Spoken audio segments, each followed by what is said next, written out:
বাংলাদেশে প্রতি বছর ১০ থেকে ১২ লাখ স্টুডেন্ট এসএসসি পরীক্ষা দিয়ে থাকে। এসএসসি পরীক্ষার পর সবারই উদ্দেশ্য থাকে একটা ভালো ইউনিভার্সিটিতে ভালো সাবজেক্টে ভর্তি হওয়া। যেহেতু বাংলাদেশের পাবলিক ভার্সিটিগুলোতে পরীক্ষার্থীর তুলনায় সিটের সংখ্যা অনেক কম থাকে, সেহেতু আপনাকে অনেক স্টুডেন্টের সাথে কম্পিটিশন করতে হবে। যদি পার্সেন্টেজে বলি, পরীক্ষার্থীর তুলনায় প্রায় ১৫% মতো সিট থাকে। আবার ধরুন আপনি একটা ভালো সাবজেক্ট নিয়ে ভালো ইউনিভার্সিটিতে ভর্তি হলেন এবং সেখান থেকে গ্র্যাজুয়েশন করে বের হলেন। বাংলাদেশের জব মার্কেটে এত পরিমাণ জবের ফিল্ড আসলে নেই।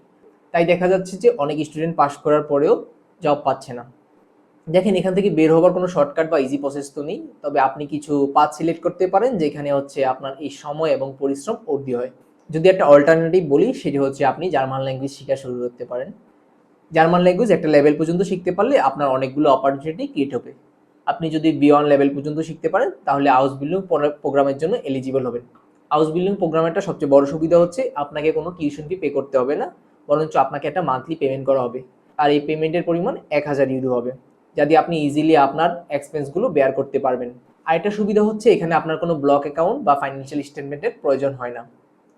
আবার যেহেতু আপনি একটা কোম্পানির থ্রুতে যাবেন, আপনি পাস করার পরে সেই কোম্পানিতে আপনার একটা জব প্লেসমেন্ট হওয়ার হাই পসিবিলিটি থাকবে।